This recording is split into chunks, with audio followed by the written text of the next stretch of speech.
Having a baby used to be a straightforward proposition. You could have a boy or you could have a girl. But now there's a third option. It's called steep civilizational decline. Oh my goodness. Everyone is dressed so nice. I wish I would have worn a nice costume for y'all. A visitor who usually performs for an older audience. My name is Blackberry. I'm a bearded drag queen. That means I'm a lady with lots of facial hair. Do you want to touch my hair? No. This program is geared towards kids 10 years old and younger. I just want to expose them to things they don't get to see every day and want it to become the more normal and more accepted. They've never seen a drag queen before, so I thought it was a good chance to see one. A handful of parents across America are deliberately keeping their children's sex hidden and instead raising so-called babies. The idea is that only the children themselves should be able to decide whether they are boys or girls, without any of that pesky biological reality getting in the way. It's all very confusing, like a lot of 2018 is.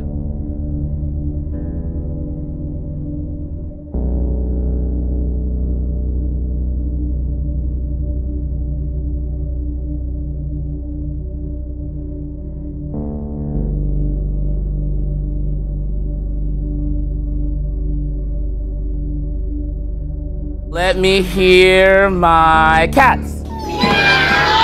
Of course, a love of books, too. Blackberry says reading is a way to break the stigma of drag in queer culture. That's the whole goal, is to make kids that aren't used to seeing something like me more comfortable to seeing it. Yeah, start them young, right? Saw a lot of smiles there. It's about not necessarily labeling the baby. It's about allowing the baby to decide what gender that baby wants to be when that baby can decide, which is around 4 years old. So from 0 to 4, the baby will not be labeled. The labeling theory will not apply from 0 to 4 years old. The baby will be a baby, neither a boy nor a girl. And from lace front wigs to dazzling illusions, it's the competition that has plenty of energy, sweat, and a whole lot of glitter. RuPaul's Drag Race is the reality show embracing all shapes and sizes. Who was your inspiration when you were younger? Who did you look at and go, I want to be like them? I actually thought I had invented drag. I was like, I would be the first little boy to star as all the fabulous evil queens. And look at me now. And that's your inspiration, evil queens. Now, new alleged details about alleged sexual misconduct by a Catholic cardinal who was a power broker within the church. Shocking allegations coming from the Catholic Church, and this time it hits real close to home. McCarrick was the public face when the U.S. Council of Bishops issued its report about decades of abuse by priests. Here he is on NBC's Meet the Press. Do you believe there's a special place in hell for men who represent Christ on earth and abuse their flock? There is certainly a special, terrible judgment on someone who would abuse the trust that a priest must have, that a priest does have. But McCarrick's own behavior became the focus last month when he was removed from the ministry, making him the highest-ranking Catholic official in the U.S. to be removed for sexual abuse of a minor. Now there are more allegations. The New York Times reports that beginning in the 1980s, when McCarrick was a New Jersey bishop, he inappropriately touched young adult seminarians.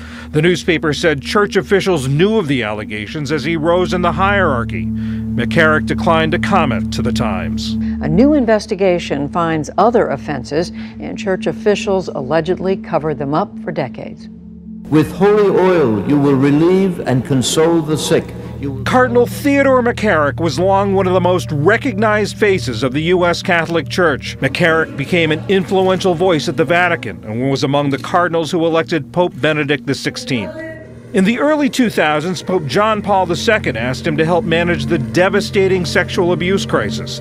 He was one of the drafters of the Charter for Protecting Children that was adopted by American bishops in 2002. I think when you look at zero tolerance, now I'm saying this, the other bishops aren't. I'm saying zero tolerance prospectively, everybody's on the same page. If this ever happens again, that's it.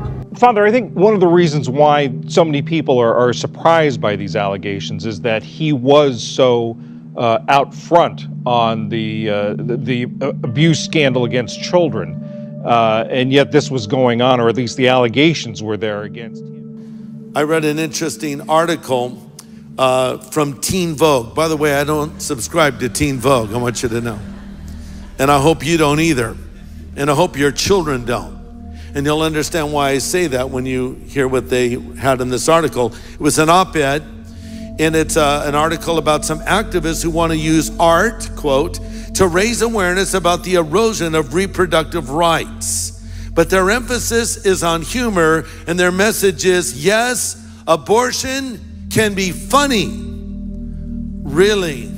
Is that where we're at now? Abortion can be funny? Taking the life of an innocent unborn children is to some people funny? Yeah, that's the culture we're living in right now. It just seems like we keep moving the goalposts, and it gets worse and worse. And when you think it can't get any worse, it gets a little worse. A menacing mailer targets doctors who perform abortions in central Indiana. The anti-abortion group believes their efforts are essential to their campaign. I believe it's totally uncalled for, unfair, unethical. They're talking about this mass mailing to addresses around 64th near Hoover Road, set out by an anti-abortion group, Operation Save America. The mailer from Operation Save America identified a neighbor who provides legal abortion services. We edited the material so on the left side you will not see the doctor's photograph or the image of a fetus. We're also not showing the doctor's home address. The insert claims she murders children and is asking neighbors to pray and tell her to repent. Why do scare tactics like this? The anti-abortion group sent out hundreds of these mailers, targeting 2 doctors, 1 female, 1 male, in central Indiana. The group does not believe it's crossing the line by highlighting a doctor's home address. The issue is not that we sent out material to people's homes. The issue is the nature of what this person does for a living, that they make their money by killing little innocent human beings. That should be disturbing. And I think we get jaded by the barrage of social media we're exposed to every single day. As one writer said, quote, from violence glorifying graphics on the big screen to incessant headlines of perversion on our news feed, to the latest appalling video on our cell phone, we have become accustomed to the extreme, to the twisted, to carnage, and to gore, end quote. Very true. The Bible warns that we can lose our sensitivity in Ephesians 4:13. The Bible warns that you can have your conscience seared as with a hot iron. How long does it take you to transform? Well, it takes me 3 hours to transform. You don't wake up like this. No, I do. Wow. It just takes a little bit of extra lip gloss. Truthfully, I've been doing drag since I was 5 years old. Really? People could not keep me out of dresses and heels. I'd take whatever I could get, even an ugly fur boot if I could find one. Welcome to Drag Queen Story Hour. It's story time at the Woodside branch of the New York Public Library in Queens. Today, the guest reader is larger than life. So this is probably taking place in like a circus. Nearly 50 children from babies to 10 years old captivated by Miss Harmonica Sunbeam. All genders are alike. The boy's brain, the male brain might be a little larger.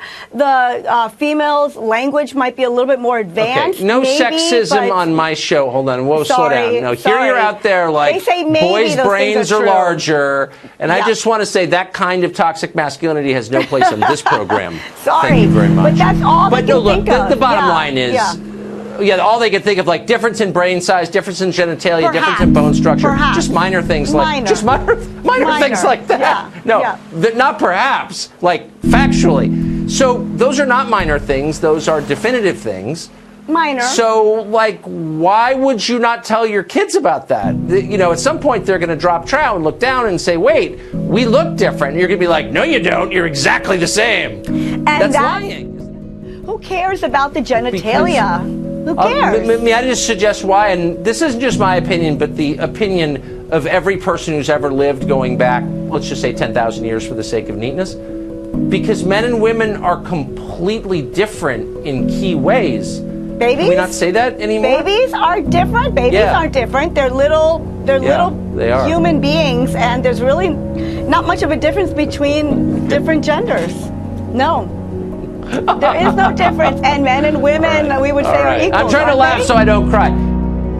You know what? This seems to be something that's really lacking in American culture today? Shame. You know, we celebrate the things we used to be ashamed of. Everything is upside down. Right is wrong, wrong is right. The Bible says, woe to those who say evil is good and good is evil, and dark is light, and light is dark, and bitter is sweet, and sweet is bitter. It seems like no one wants to be held accountable for their actions anymore, because now we're a nation of victims. It's never our fault. It's always somebody else's fault. And we have no shame over things that we do when they're wrong.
Two Christian women are facing jail time in Arizona for being Christian and living their Christian beliefs. These two women could be thrown in jail because they declined to participate in a gay wedding ceremony, since gay marriage violates their Christian beliefs. The city of Phoenix says that Christian belief is against the law. The women's names are Joanna Duca and Brianna Koski, and they own an art studio in Phoenix, a calligraphy studio, where they create custom invitations for events such as weddings. But their names and what they do almost doesn't matter here, because these two women could be any one of us. They could be you, they could be me, they could be any one of the 173 million Christian adults living in our country, in the United States. Christians who are now under attack by the government for living their Christian faith. The law in the city of Phoenix that could send these women to jail is called an anti-discrimination ordinance. And it says business owners can't discriminate against gay people. And that's all good and well, but that's not what's happening with these two women. Nobody is turning gay people away from the store for being gay. A gay man did not walk into the shop and the owner said, "Oh, sorry, sir, you can't buy anything here because we hate your sexual orientation." Not at all. In fact, the owners of this studio say they're happy to serve gay customers, and gay customers can buy anything in their store. But it's a very, very different thing for the government to force these women to participate in a gay wedding, since gay marriage violates their Christian beliefs. That's what's at stake here. It boils down to this. Can the government compel speech from these women? Can the government throw these women in jail if they refuse to speak, refuse to participate in something against their religion? Can the government throw these women in jail for being Christian? A judge ruling on this case, Judge Karen Mullins of the Maricopa County Superior Court, said it didn't matter that this Phoenix law compels speech, allows government to force citizens to say things the citizens don't want to say. The judge said this kind of speech doesn't count, it's not protected, because it's not, quote, expressive speech. I'm sorry, have you read the First Amendment? Is there an exception for certain kinds of speech that aren't protected? And then one of the ratifiers of the U.S. Constitution, Patrick Henry, made this statement, which is very significant, quote, "It cannot be emphasized too strongly or too often that this great nation was founded, listen, not by religionists, but by Christians, not on religions, but on the gospel of Jesus Christ. And it is for this very reason people of other faiths have been afforded asylum, prosperity, and freedom of worship here," end quote. Very true. And revisionists want to edit that out of our history books, but it's part of our story. Some of you are saying, Greg, have you looked at America lately? That we have a lot of problems. Oh, I acknowledge that. I acknowledge the divisions and the problems and the conflicts and all the areas we fall short in. But this is a unique nation. We have spiritual roots. You know, a very important name in the history of America is George, right? George. Is anybody named George here? Any George? That's a good name, George.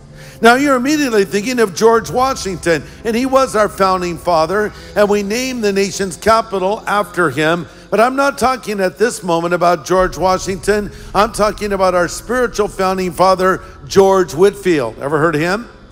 He wasn't even an American. He was from England.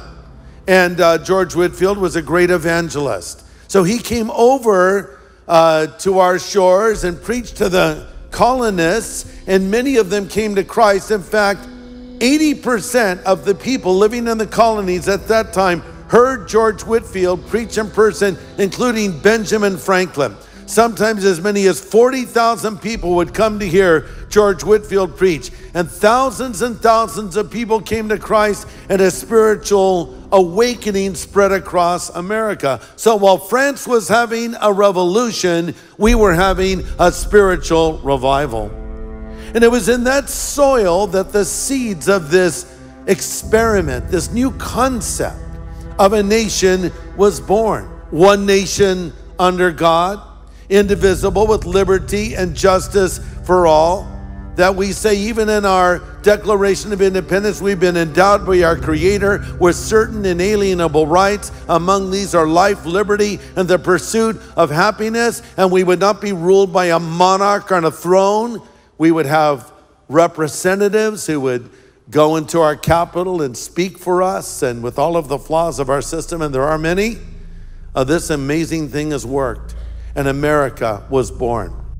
But it's alarming that you cannot really find anything that resembles America as we know it today in the last days. Where are we? I don't know. We'll explore that in another message. But in our absence, imagine a world where evil is allowed to spread unabated. A world that ultimately pledges its loyalty to a man that will make Adolf Hitler look like a lightweight in comparison. That is coming to planet Earth. Antichrist will be history's vilest embodiment of sin and rebellion. But he's not going to be what you might expect, you know, dressed head to toe in black with glowing red eyes and steam coming off of him with the Darth Vader song playing in the background when he enters a room. No, I'm telling you, this guy will be charismatic. He'll be magnetic. He'll be a powerful orator. He'll be a convincing speaker. He will be probably a very handsome guy as well. He'll probably be on the cover of GQ and Time magazine simultaneously. Think the devil wears Prada, right? So who is this Antichrist, also called the beast, the wicked one, the son of perdition? Well, that brings us to where we last left off here in the book of Daniel. Daniel saw a vision of a winged lion and a bear and a leopard coming out of the sea in Daniel 7. Remember, we pointed out that in the Bible, the sea is a picture of the multitudes, the people. And these are not literal animals, they're symbols of nations. Verse 8 says that he speaks pompous words, which means he boasts arrogantly. He's a powerful orator. He'll win people over. He'll bring about a temporary global peace and economic solutions. But here's something else to know about Antichrist. Point number 2, he is coming to declare war on believers.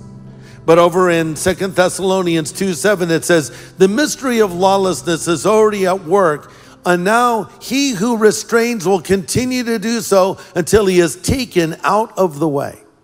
So the Bible is saying, and then that wicked one will be revealed. And I bring that up because there are times then when it seems evil is prevailing.